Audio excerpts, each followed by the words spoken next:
Salut, aujourd'hui je vais te parler de Power Nap et de comment ça peut t'aider à éradiquer la fatigue. Alors on va commencer par une courte définition, histoire qu'on soit tous d'accord sur les bases.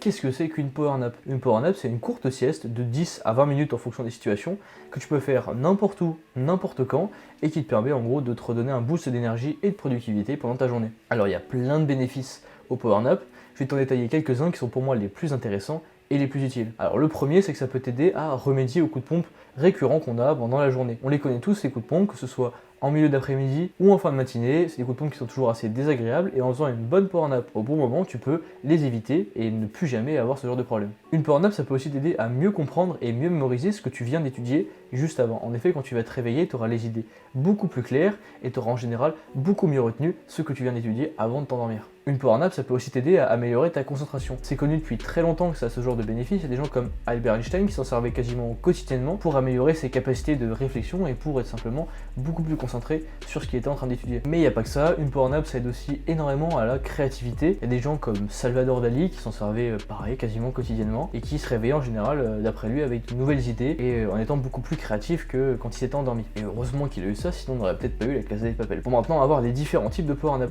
c'est super important d'utiliser le bon type de power nap au bon moment pour avoir un maximum d'efficacité. Bon, alors on va commencer avec le classique, la sieste allongée sur ton lit. En général on va faire ça pendant genre 20 minutes et ce sera parfait notamment si tu rentres des cours ou du travail à la fin de ta journée pour vraiment faire un vrai break, une vraie pause et repartir sur un nouveau cycle de ta journée, notamment la soirée par exemple. Ensuite, on a une qui est plus polyvalente, c'est la sieste assise que tu peux faire plus facilement n'importe où et n'importe quand. Il y en a deux types. La première, c'est celle avec un timer. Tu vas mettre un timer sur ton téléphone, 10 ou 15 minutes, tu appuies sur OK, tu dors assis, clac clac clac, et après tu as le timer qui te réveille, et c'est parfait. Alors il existe un autre type de sieste que tu peux faire en étant assis, une petite variation qui est peut-être un peu plus intéressante, mais aussi tu auras pu faire d'un con si tu l'as fait au milieu de plein de gens. En gros, tu vas prendre tes clés dans ta main, et quand tu vas t'endormir, en fait tes clés vont tomber et te réveiller, et du coup c'est comme ça que tu te réveilleras pile au bon moment, donc pas besoin d'utiliser un timer, au prix peut-être de ta crédibilité. Alors le piège à éviter, ne jamais dormir plus de 20 minutes. Si tu t'endors plus de 20 minutes, tu vas te réveiller, tu vas être éclaté, et ça va avoir absolument tous les effets inverses de ce que tu désirais à la base. Ensuite, autre piège à éviter, ça paraît assez évident, mais bon, on va le redire quand même. Faites pas de sieste genre 2 heures avant de vous endormir. Si vous faites une sieste à 22 heures, vous allez juste dormir jusqu'à 9 heures le lendemain matin, et c'est pas le but. Le but c'est de faire une pause dans la journée, donc pas de sieste après 20 heures, pas de sieste avant 10 heures, ça sert à rien, vous allez juste prolonger votre nuit, c'est pas forcément le but recherché quoi. Ensuite, petit tips, c'est cadeau, s'il y a du bruit autour et que vous avez un peu de mal à vous endormir, etc., vous mettez un casque ou des écouteurs, et vous pouvez mettre des bruits blancs, allez regarder ce que c'est, je vous donne un petit extrait. Voilà, c'est très agréable pour s'endormir, c'est vraiment super sympa. Vous pouvez mettre des bruits d'ambiance ou juste des petites musiques genre du piano, des choses comme ça passe très bien aussi. Bon, par contre, Chasse à l'homme de Niska, ça le fera moins bien.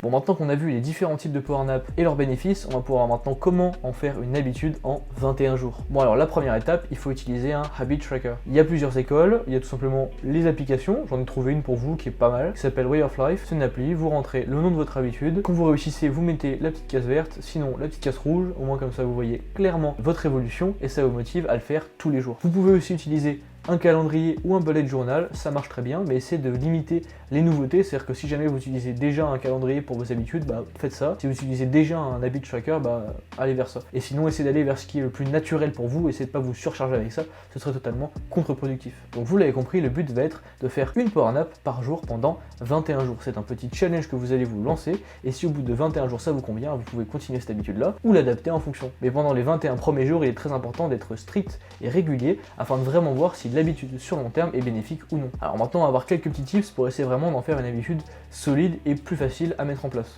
Alors tout d'abord il faut essayer d'avoir un maximum de similitudes entre les journées, que ce soit au niveau du temps, du lieu ou de la durée. On va essayer d'être le plus régulier possible pour que ça devienne une habitude la plus claire et cadrée possible. Ensuite il va falloir essayer d'enlever le maximum de barrières qu'il y a entre vous et votre sieste. Par exemple, si vous avez l'habitude de faire votre sieste dans votre lit, essayez simplement le matin de faire votre lit ou d'avoir votre lit un minimum propre et rangé, histoire que quand vous arriviez, vous avez juste à vous mettre sous votre couette et pas à prendre 5 minutes pour ranger, etc. On enlève le maximum de friction, comme ça l'habitude peut se faire le plus naturellement possible. Ensuite, ça peut être une bonne idée d'associer cette habitude avec d'autres habitudes que vous avez déjà. Par exemple, si jamais, je sais pas, en rentrant du lycée, vous mangez un petit truc, et vous pouvez vous dire, ok, je rentre du lycée, je mange un petit truc, et après je dors. Comme ça, vous associez votre nouvelle habitude avec des habitudes que vous aviez déjà, et ça devient beaucoup plus facile de la faire quotidiennement. Bien évidemment, c'est mieux de l'associer avec des habitudes que vous appréciez. Ce sera beaucoup plus facile et beaucoup plus naturel pour vous. Allez, un dernier tip, ce qui est peut-être le tip le plus important de cette vidéo, le seul moyen de garder une habitude sur le long terme, c'est d'en faire une partie de votre identité. Donc incarnez votre habitude et vous la garderez à tout jamais. Voilà, c'est tout pour moi. N'hésitez pas à me dire ce que vous avez pensé de cette vidéo dans les commentaires,